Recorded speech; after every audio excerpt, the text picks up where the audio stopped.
আগে যা ঘটেছিল, বড় রানী মল্লিকা সে তার তন্ত্রমাতার কাছে জিজ্ঞাসা করতে যায় যে তার বিপদের কারণ কি। অন্যদিকে সুরেন্দ্র সে ঝড় বৃষ্টির রাতে জঙ্গলে পথ গুলিয়ে ফেলে। তখন রাঘব বলে একটা ছেলে তার প্রাণ বাঁচায় এবং গ্রামের মধ্যে নতুন একটা সন্ন্যাসী বাবা চলে আসে। তারপর মহারাজ রাঘবকে সেনাপতি পদে নিযুক্ত করে। দেখতে দেখতে এমনভাবে বেশ কিছুদিন কেটে যায়। তবে একদিন রাধিকা সে রান্না করছিল, আর পাশে ছিল তার স্বামী, এবং সেখানে সন্ন্যাসী বাবা এসে বলতে থাকে, আচ্ছা, এটা কি কনকের বাড়ি? আমি কি এই কনকের বাড়িতে এসেছি? হ্যাঁ হ্যাঁ সন্ন্যাসী বাবা, আমার মেয়ের নাম হচ্ছে কনক, আর এটা কনকেরই বাড়ি। আমি হচ্ছি কনকের বাবা, আর ও হচ্ছে কনকের মা। সন্ন্যাসী বাবা রাধিকাকে দেখে অনেক অবাক হয়ে যায়। তারপর সে মনে মনে বলতে থাকে, এ কি দেখছি আমি? এটা তো রাধিকা, রানী পদ্মাবতীর খাস দাসী। তাহলে তাহলে রাধিকা এখানে, আর কনক কনক হচ্ছে রাধিকার সন্তান। এটা কি করে সম্ভব হতে পারে? না না না, আমাকে সবটা জানতে হবে। আর আমি কনকের হাতে দেখেছি সেই রাজ চিহ্ন, যেটা কোনো সাধারণ মেয়ের হাতে হয় না। কি হলো সন্ন্যাসী বাবা, এত কি ভাবছেন বলুন তো? শুনুন, আমার মেয়ে কনক এখন কিন্তু বাড়িতে নেই। রাধিকা, রাধিকা তুমি এখানে? অনেক দিন পর তোমাকে আমি দেখতে পেয়েছি। রাধিকা, কনক কনক তোমার সন্তান? কিন্তু না, এটা হতে পারে না। রাধিকা, আমি কনকের হাতে যে রাজ চিহ্ন দেখেছি, তুমিই একমাত্র বলতে পারবে যে কনকের আসল পরিচয় কি, কনক কে। আর সেদিনের রাতের পর থেকে তোমাকে আর প্রাসাদে দেখতে পাইনি। তুমি কোথায় গিয়েছিলে? রাধিকা, সব প্রশ্নের উত্তর চাই, আমাকে দাও। সন্ন্যাসী বাবার মুখ থেকে এমন কথা শোনার পর রাধিকা অনেক চমকে যায়। তখন সে বলতে থাকে, এসব আপনি কি বলছেন সন্ন্যাসী বাবা? কনক আবার কার মেয়ে হবে? কনক হচ্ছে আমার মেয়ে। আমি কনককে জন্ম দিয়েছি। ও হচ্ছে এই গ্রামেই বড় হয়েছে। তাহলে তাহলে আপনি এমনভাবে কেন বলছেন বলুন তো? রাধিকা, তুমি আমাকে ভালো করে দেখো। আমি হচ্ছি বীর প্রতাপ, আমি সেনাপতি বীর প্রতাপ। আমাকে তুমি চিনতে পেরেছো? সেনাপতি মশাই, আপনি এখানে কি করছেন? সেনাপতি মশাই, আমি আমি আপনাকে সব বলবো। তবে তবে এখানে বলাটা কোনো সুবিধাজনক হবে না। আপনি আপনি তার চেয়ে ঘরের ভিতরে চলুন, আমি আপনাকে সব ঘটনা খুলে বলবো। তারপর রাধিকা বীর প্রতাপকে নিয়ে ঘরের ভিতরে যায়। রাধিকা, এবার তুমি আমাকে সব ঘটনা খুলে বলো। সেদিন রাতে কি কি ঘটেছিল, একমাত্র তুমি জানো সব কিছু। তুমি তো রানী পদ্মাবতীর কক্ষেই ছিলে। তাহলে তাহলে সেদিন রাতে এমন কি ঘটনা ঘটেছিল? আর সেদিন রাতে তোমাকে আর রাজপ্রাসাদে পাওয়া যায়নি। আর হ্যাঁ, রানী পদ্মাবতী নাকি 5টা ফলকে জন্ম দিয়েছে। এটা কি করে সম্ভব হতে পারে? তুমি আমাকে সব বলো, সব খুলে বলো। সেদিন রাতে যা যা ঘটেছিল তা আমি সব কিছু দেখেছি নিজের চোখে। সেদিন রাতের ঘটনা আমি কোনো দিন ভুলতে পারবো না। এখনও আমার চোখের সামনে জল জল করে সেই ঘটনা। তবে রানী পদ্মাবতী কোনো 5টা ফলকে জন্ম দেয়নি। সে 5টা সন্তানকে জন্ম দিয়েছে। তার মধ্যে ছিল 4টে পুত্র সন্তান আর একটা কন্যা সন্তান। তারপর রাধিকা সেদিন রাতে যা যা ঘটেছিল তার সব কিছু বীরপ্রতাপের কাছে বলতে থাকে। সব কিছু শোনার পর বীরপ্রতাপ অনেক অবাক হয়ে যায়। তবে জানেন তো সেনাপতি মশাই, কনক কিন্তু আমার সন্তান না, সে হচ্ছে পদ্মাবতীর সন্তান। আমি ওখান থেকে ওকে নিয়ে চলে এসেছি, কারণ সব রানীরা যখন ওই কক্ষ ছেড়ে চলে যায়, তারপর পদ্মাবতী সবার শেষে কনককে জন্ম দিয়েছিল। তারপর সেটা আমি সুযোগ বুঝে ওই প্রাসাদ থেকে লুকিয়ে নিয়ে চলে এসেছি এখানে, যাতে না ওকে কেউ না ধরতে পারে। আর আমি আমার মতো করে ওকে মানুষ করে রেখেছি। কনক এখনও জানে না যে আমি তার আসল মা না। তার মা যে একটা রানী, সে যে রাজবংশে জন্ম নিয়েছে, সে যে রাজকন্যা। আর তখন সেখানে কনক চলে আসে। মা, মা তুমি এসব কি বলছো? আমি রাজার ঘরে জন্ম নিয়েছি, আমি রাজকন্যা? না মা, না, আমি রাজকন্যা না, আমি একটা সাধারণ পরিবারের মেয়ে। আর সেটা হচ্ছে তোমার মেয়ে মা, তোমার মেয়ে। আমি সাধারণ ঘরের মেয়ে মা, আমি কোনো রাজকন্যা না, কোনো রাজকন্যা না মা। অন্যদিকে রাঘব সে কারাগারের দিকে যেতে থাকে, আর তখন একটা প্রহরী তাকে দেখতে পায়। একে দেখছি আমি, নতুন সেনাপতি যে কারাগারের দিকে যাচ্ছে। না না, এটা আমাকে বড় রানীকে খবর দিতেই হবে, এক্ষুনি খবর দিতেই হবে। তারপর রাঘব সে কারাগারে গিয়ে দেখতে পায় রানী পদ্মাবতীকে। এ তো ছোট রানীমা পদ্মাবতী এখানে যে বন্দি হয়ে আছে। যেদিন থেকে ছোট রানীমা ওই ফলগুলোকে জন্ম দিয়েছে সেদিনের পর থেকে যে কারাগারে বন্দি হয়ে আছে, আর সেদিনের পর থেকে তো আমার পিতাও নিরুদ্দেশ হয়ে গেছে। এই দুটো ঘটনার মধ্যে কোনো একটা যোগসূত্র আছে। আমাকে আমাকে তো এটা জানতেই হবে, জানতেই হবে।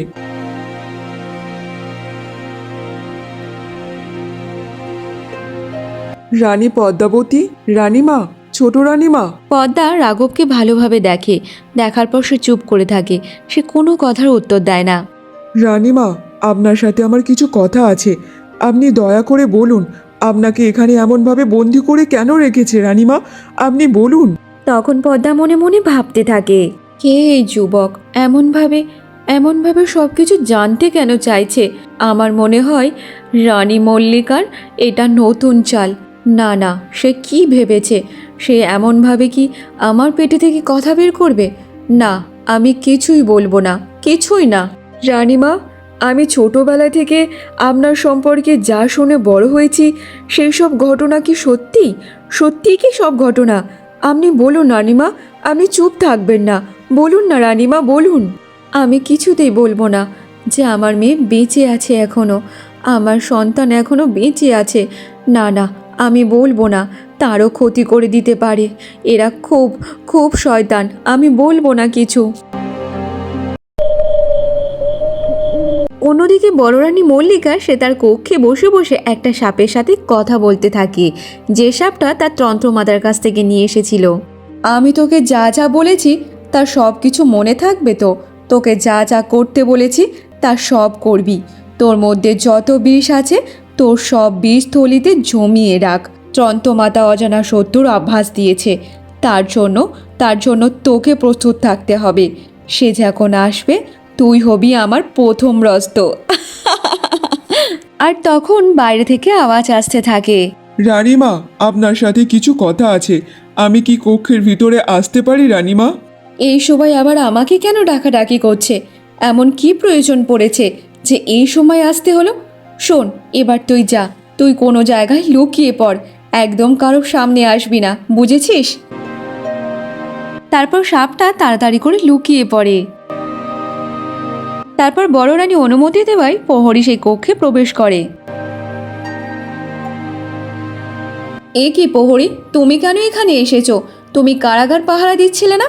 তাহলে কারাগার ছেড়ে তাহলে এখানে কেন এসেছো তুমি? রানীমা, নতুন সেনাপতি মশাই কারাগারের দিকে গিয়েছে। আমরা অনেক বারণ করেছি কিন্তু আমাদের কোনো কথা শোনেনি।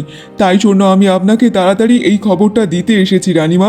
এমন কথা শুনে রানী মল্লিকা অনেক অবাক হয়ে যায়। এটা তুমি কি বলছো প্রহরী? আমার অনুমতি ছাড়া সে কারাঘরে প্রবেশ করেছে? এটা অসম্ভব, সে প্রবেশ করতেই পারে না। তার এমন কি প্রয়োজন আছে যে সে আমার অনুমতি না নিয়েই কারাগারের দিকে গেল? কেন কেন গিয়েছে? ঠিক আছে, চলো চলো এক্ষুনি। তারপর বড় রানী মল্লিকা সে কারাগারের দিকে যেতে থাকে।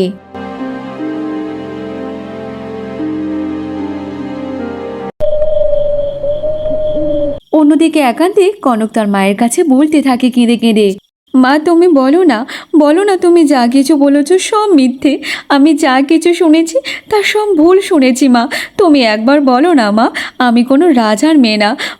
মা তুমি বলো না, আমি তোমার মেয়ে মা, তোমার মেয়ে। আমি কোনো রাজার মেয়ে না মা, আমি কোনো রাজার মেয়ে না। তুমি বলো না মা, আমি সব ভুল শুনেছি মা, ভুল শুনেছি।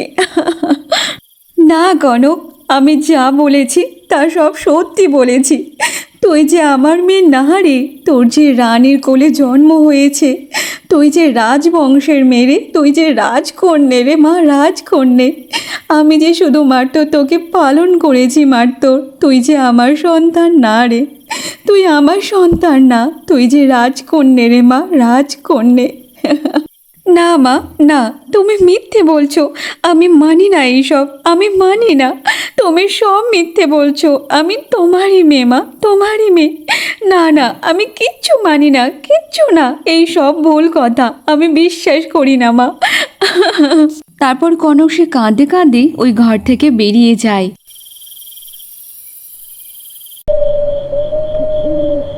অন্যদিকে রাঘব কারাগার থেকে বেরিয়ে এসে রাজপ্রাসাদের দিকে যেতে থাকবে, আর তখন সেখানে বড় রানীর সাথে দেখা হয়ে যাবে। এ কি সেনাপতি, তুমি এই কারাগারে কি করতে এসেছো? এই কারাগারে তোমার কি দরকার? মহারানী, এইসব আপনি কি বলছেন? আমি যে সেনাপতি, তাই চতুর্দিকে নজর রাখা যে আমার দরকার। তা না হলে কি হবে না হবে, তখন যে আমার নামে দোষ হবে। তাই আমি সব দিকে আমাকে নজর রাখতে হবে। দেখো সেনাপতি, তুমি সব জায়গায় নজর রাখতে পারো, তা ঠিক আছে, কিন্তু এই কারাগার অনেক সুরক্ষিত। এখানে নজর রাখার তোমার কোনো দরকার নেই। এখানে নজর রাখার জন্য অনেক প্রহরী আছে, তারা রাখবে। তোমাকে এখানে আসার কোনো দরকার নেই। কিন্তু মহারানী, আমি তো এটা দেখে অবাক হয়ে গেছি। শুধু একটা বন্দিনীকে পাহারা দেওয়ার জন্য এত প্রহরী? দেখো সেনাপতি, তোমাকে একটা কথা বলি, বেশি জানার দরকার নেই। যেটুকু জানার সেটুকু তুমি জানো। বেশি জানতে আসলে কিন্তু বিপদে পড়বে। আমি সেনাপতি রাঘব, আমি কোনো কিছুতে ভয় পাই না মহারানী। এই রাজার রাজ্যবাসী এবং রাজ পরিবারকে রক্ষা করার আমার কাজ, আর এই রাজপ্রাসাদের প্রত্যেকটা কোনায় কোনায় নজর রাখা আমার দায়িত্ব। তাই সন্দেহবাচন কৌতূহল থাকাটা আমার স্বাভাবিক। আমাকে তো নজর রাখতে হবে মহারানী। রাঘবের মুখ থেকে এমন কথা শুনে বড় রানী অনেক রেগে যায়। তারপর সে বলতে থাকে, আমি নিষেধ করছি, তারপর এত কথা আসে কোথা থেকে সেনাপতি মশাই? আমার কথা শেষ কথা, আমি যেটা বলবো তোমাকে সেটা মেনে চলতে হবে। আমাকে ক্ষমা করবেন মহারানী, আমি শুধুমাত্র রাজার আদেশ মানতে বাধ্য। আমি আর অন্য কারো আদেশ মানব না। এমন কথা শোনার পর বড় রানী অনেক রেগে যায়। তারপর রাঘবকে একটা থাপ্পড় মারে। এই বিজয়নগরে হচ্ছে রানী মল্লিকার কথা হচ্ছে শেষ কথা, তাই আমি তোমাকে যেটা বলবো সেটা তোমাকে মানতে হবে। শুধু এখানে ঘোরার জন্য তোমাকে বেতন দেওয়া হচ্ছে না। এই প্রাসাদের সব জায়গা দেখো, তবে এখানে আসতে তোমাকে হবে না। তুমি এদিকে দেখো যে উত্তর পশ্চিম সীমান্তে এখনও খাজনা বাকি আছে, তারা ঠিক মতো খাজনা কেন দিতে পারছে না সেদিকে দেখো। তাই এদিকে তোমাকে এত নজরদারি না করাই ভালো হবে। মল্লিকার এমন ব্যবহারে রাঘব অনেক অবাক হয়ে যায়, কিন্তু সে চুপচাপ থাকে, কোনো কিছু কথা বলে না।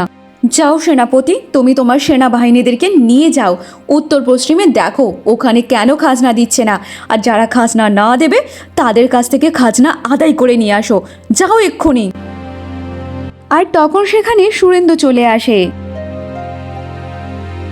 সুরেন্দ্রকে দেখার পর মল্লিকা সে তার নরম গলায় বলতে থাকে, দেখো সেনাপতি, আমি জানি তুমি এই কাজটা ভালোভাবে করতে পারবে, কারণ তোমার ওপর যে আমার অনেক ভরসা আছে যে এই কাজটা তোমার দ্বারাই সম্ভব। আরে মল্লিকা, রাঘবকে তুমি এমন কিসের কাজের দায়িত্ব দিচ্ছ? আমাকেও একটু বলো, আমিও শুনি। মহারাজ, আমাদের নতুন সেনাপতি রাঘব যেমন বুদ্ধিমান তেমন সাহসী। আমি ওকে বলেছি উত্তর পশ্চিমে যে বিদ্রোহ দেখা দিয়েছে, প্রজা বিদ্রোহ দমন করে তাদের কাছ থেকে খাজনা আদায় করে নিয়ে আসার কথা। যদি আপনি অনুমতি দেন তাহলে ও সেই কাজটা করতে পারে, আর এই কাজটা আমি জানি আমাদের নতুন সেনাপতি মশাই ভালোভাবে করতে পারবে। এ কি বলছো মহারানী? এ তো উত্তম প্রস্তাব দিয়েছো তুমি। হ্যাঁ, এটা আমিও চাই। রাঘব, তুমি এক্ষুনি যাও। এক্ষুনি গিয়ে তুমি প্রজা বিদ্রোহ দমন করো, আর সেখান থেকে খাজনা আদায় করে নিয়ে আসো। তবে হ্যাঁ, আমার কিন্তু খাজনা চাই। ঠিক আছে মহারাজ, রাজার আজ্ঞা শিরোধার্য। আমি এক্ষুনি যাচ্ছি। এক্ষুনি গিয়ে সেখান থেকে খাজনা আদায় করে নিয়ে আসবো। আমি তো এখানে আবার আসবো, আবার যে আমাকে আসতেই হবে। কারণ কারণ আমার পিতার সাথে যে রানী মায়ের কোনো যোগসূত্র আছে, আমাকে সেটা বের করতেই হবে, করতেই হবে। এমন ঘটনা তো ঘটেছে যেটা সবার আড়ালে, সেটা আমাকে বের করতেই হবে। তারপর রাঘব ওখান থেকে চলে যায়।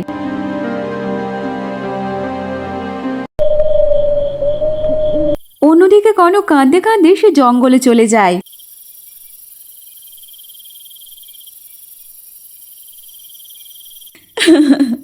মা কেন কেন এমনভাবে বলল? আমাকে আমাকে শুধু শুধু কষ্ট দিল মা আমাকে। না, এটা হতে পারে না। মা আমাকে এমনভাবে মিথ্যে কথা বলেছে। মা না হলে কেউ কি এমনভাবে ভালোবাসতে পারে নাকি? রোজ রাতে আমাকে ঘুম পাড়িয়ে দেয়, সব সময় ভালো খাবারটা আমাকে খাওয়ায়। তাহলে তাহলে কেন এমনভাবে বলল মা আমাকে? যদি আমার শরীরে একটু কেটে কুটে যায় তখন তখন মা যে হাউ হাউ করে কাঁদে। তাহলে তাহলে মা কেন এমনভাবে বলল যে যে আমি রাজার মেয়ে? না না, এটা হতে পারে না, আমি বিশ্বাস করি না। এমনভাবে বলে কনক কাঁদতে থাকে আর সেখানে তার একটা পাখি বন্ধু এসে বলতে থাকে। কি রে কনক, তোর কি হয়েছে? তুই এত রাতে যে জঙ্গলে এসেছিস আর এমনভাবে কাঁদছিস কেন বলতো? বল না কনক, কি হয়েছে তোর? আমি আর তোকে কি বলে বলতো? মা মা আমাকে এত কষ্ট দিয়েছে। মা আজকে বলেছে নাকি আমি নাকি রাজার ঘরে জন্ম নিয়েছি, আমি নাকি রাজকন্যা। তুই বল না, এটা কখনো সম্ভব হতে পারে? আমি আমার মায়ের মেয়ে, তাহলে তাহলে এমনভাবে কেন বললো বলতো? তুই জানিস আমার কত কষ্ট হচ্ছে? আমি রাজকন্যা নয় রে, রাজকন্যা নয়। দেখ কনক, আমি বুঝতে পারছি তোর মনের কথা, কিন্তু যেটা সত্যি সেটা তো আর লুকিয়ে রাখা যায় না। তুই যে সত্যি বিজয়নগর রাজ্যের রাজকন্যা, রাজার ঘরে যে তোর জন্ম হয়েছে, রাজার মেয়ে তুই, তাহলে এটা হয়তো তুই জানিস না, ভুলে গেছিস, কিন্তু তুই সত্যি সত্যি রাজার মেয়ে, এটা যে সবাই জানে, কিন্তু তুই জানিস না। আমার মায়ের মতো তুইও তুইও এমনভাবে বলছিস, এমনভাবে বলিস না। কেন মজা করছিস আমার সাথে বলতো? আমার ভালো লাগছে না মজা। দেখ কনক, এবার যে তুই সব কিছু জানতে পেরেছি, তাই এত কষ্ট পাস না রে। দেখ, সব কিছু ঠিক হয়ে যাবে। তবে এটা তো সত্যি যে তুই রাজার মেয়ে, তুই যে একটা রাজকন্যা রে। কনক সে আর কোনো কিছু কথা শোনে না, সে কাঁদতে কাঁদতে জঙ্গলের রাস্তা দিয়ে যেতে থাকে। অন্যদিকে জঙ্গলের রাস্তা দিয়ে রাঘব তার প্রহরীদের সাথে যেতে থাকে, আর সেই রাস্তা দিয়ে যাচ্ছিল কনক। তবে কনকের মুখটা কাপড় দিয়ে ঢাকা ছিল।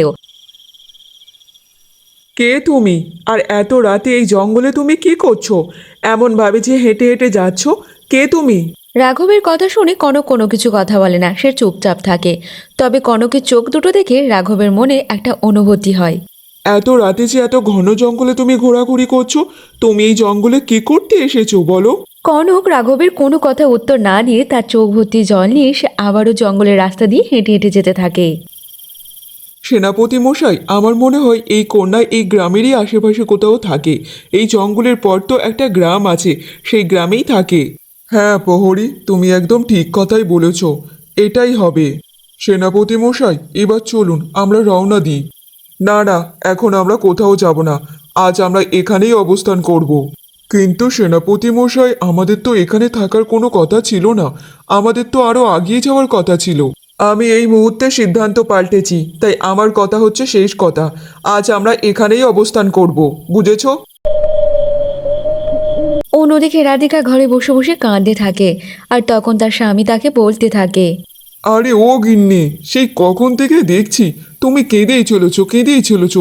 এবার একটু চুপ করো, তুমি কষ্ট পেও না। বুঝতে পারছি তোমার মনের কষ্টটা, কিন্তু কি করব বলো তো, তুমি এত কষ্ট পেও না। আচ্ছা শোনো, রান্না বান্না করেছো নাকি এখনো করনি বলো তো? তুমি কনক মাকে খেতে টেতে দেবে না নাকি বলো তো দেখি? হ্যাঁ, হ্যাঁ, তাই তো। আমার মেয়েটা কোথায় বলো তো? সেই কনককে এখনও দেখতে পাইনি, সে এখনও তো বাড়িতে আসেনি। আমার ওপর অভিমান দেখিয়ে সে যে বেরিয়ে গেল, এত রাত হয়ে গেল, সে যে এখনও এলো না। সে কোথায় গেল বলো তো? কোথায় গেল? এখনও কেন এলো না আমার মেয়েটা? আহা গিন্নি, তুমি আবার দুশ্চিন্তা করছো। দেখো, আমাদের কনক মাটা হয়তো কারো বাড়িতে গিয়ে গপ্প জুড়ে দিয়েছে, কারণ তুমি জানো তো সে শুধু এখানে ওখানে ঘুরেই বেড়ায়। নিশ্চয়ই নিশ্চয়ই ওই লক্ষ্মী পারুলদের বাড়িতে গিয়ে গপ্প জুড়ে দিয়েছে গো। না, না গো, না গো, আমি বলছি ও না আজকের কারো বাড়িতে যায়নি। জানো তো, জানো তো, ও আজকের একটু অন্য রকম ব্যবহার করছে। ও না মেনে নিতে পারছে না মন থেকে যে ও আমাদের সন্তান না, ও যে রাজকন্যা, এটা না মেনে নিতে পারছে না। জানো তো, জানো ও সে কখন বেরিয়েছে? এত তো রাত করে না ও বাড়িতে ফিরতে। তাহলে তাহলে আজকে এত রাত হয়ে গেল, সে আসছে না কেন গো? সে আসছে না কেন? আমার যে খুব ভয় লাগছে এবার। আচ্ছা শান্ত হয়ে যাও রাধিকা, শান্ত হয়ে যাও। আমি এক্ষুনি এক্ষুনি গিয়ে দেখছি ও কোথায় আছে। যেখানে থাকবে সেখান থেকে আমি ওকে ধরে নিয়ে চলে আসব। তুমি এত দুশ্চিন্তা করো না তো, এত কষ্ট পেও না। আমি যাচ্ছি, আমি এক্ষুনি যাচ্ছি। আর তখন সেখানে কনক চলে আসে। মা, মা, আমি চলে এসেছি। কোথায় গিয়েছিলিস রে মা? তুই জানিস জানিস আমি কত দোষ চিন্তা করছিলাম তোকে নিয়ে। এত রাত হয়ে গেছে, তুই তবু বাড়িতে ফিরিসনি। আমার ওপর অভিমান করে বাড়ি থেকে বেরিয়ে গেলি। কোথায় গিয়েছিলিস বলতো? তোর বাবা তো এই সবে তোকে খুঁজতে বেরোচ্ছিল। তুই কোথায় গিয়েছিলিস বলতো মা? আমার কত দুশ্চিন্তা হচ্ছিল। মা মা তুমি আমাকে কথা দাও, তুমি আর এমন ধরনের কথা কখনো বলবে না মা। তুমি জানো আমার কত কষ্ট হচ্ছে। আমি রাজকন্যা না মা, আমি রাজকন্যা না। তোমাদের মেয়ে আমি তোমাদের মেয়ে। তোমরাই আমার বাবা মা। বাবা তুমি মাকে বোঝাও না বাবা যে আমি রাজকন্যা না, আমি তোমাদেরই মেয়ে। এমন ধরনের কথা আর তোমরা কখনো বলো না মা। আহারে, আমার মেয়েটা যে সে কত কষ্ট পাচ্ছে, সে যে অনেক বড় আঘাত পেয়েছে। না না, তাকে এমনভাবে দেখতে পারবো না। তার মন যে এবার ভালো করতেই হবে। সে তো মেনে নিতে পারছে না যে সে রাজকন্যা, সে মেনে নিতে পারছে না। দূর পাগলি, তোকে কে বলেছে যে তুই আমাদের মেয়ে না? তুই তো আমাদেরই মেয়ে। আর তুই ভুলে গেছিস যে কত ছোটবেলায় তোকে নিয়ে কত হাসি ঠাট্টা আনন্দ করেছি। যেখানে গিয়েছি তোকে নিয়ে গিয়েছি, তোকে খাইয়ে দিয়েছি, ঘুম পাড়িয়ে দিয়েছি। তাহলে তাহলে তুই কার মেয়ে হবি বলতো? তুই তো আমাদেরই মেয়ে রে মা। আমি তো জানি মা, তোমরা তোমরা আমার সাথে মজা করছিলে। তাহলে তাহলে এত কেন কষ্ট দিলে আমাকে বলো তো? এত কেন কষ্ট দিলে? কোনোদিন যেন এমন কথা আর না শুনি যে আমি তোমাদের মেয়ে না, আমি তোমাদেরই মেয়ে মা।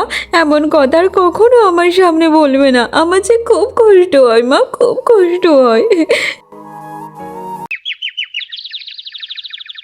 অন্যদিকে দুটো প্রহরী কনকদের বাড়িতে আসে আর এসে তার বাবাকে বলতে থাকে, আমরা রাজার লোক, খাজনা আদায় করতে এসেছি। তোমার নাম কি?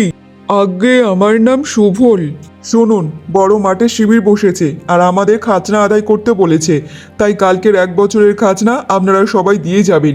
তবে খাজনা দ্বিগুণ করা হয়েছে। কালকের খাজনা দিতে হবে? কিন্তু এটা কি করে সম্ভব? কালকের কিভাবে দেব?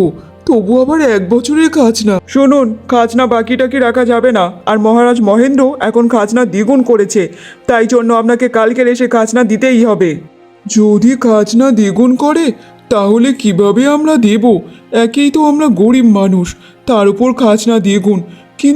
কিন্তু এবছর তো তেমন ভালোভাবে তো আমাদের চাষবাস কিছুই হয়নি। তাহলে এত খাজনা কি করে দেব? শুনুন, আমাদের কাছে কান্নাকাটি করে কোনো লাভ নেই।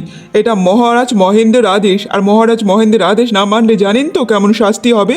তাহলে সেটা মাথায় রেখেন, তাহলে তাড়াতাড়ি দিয়ে যাবেন খাজনাটা। প্রহরীরা যখন এইসব কথাগুলো বাইরে দাঁড়িয়ে দাঁড়িয়ে বলছিল, তখন ভিতর থেকে কনক সব কিছু শুনতে পাচ্ছিল। এদিকে প্রহরীরা এইসব কথা বলে ওরা ওখান থেকে চলে যায়। কনকের বাবা কি রাজামশাইকে খাজনা দিতে পারবে না তার জন্য তাকে শাস্তি পেতে হবে, এটা দেখার জন্য অবশ্যই নেক্সট পার্টের জন্য অপেক্ষা করুন।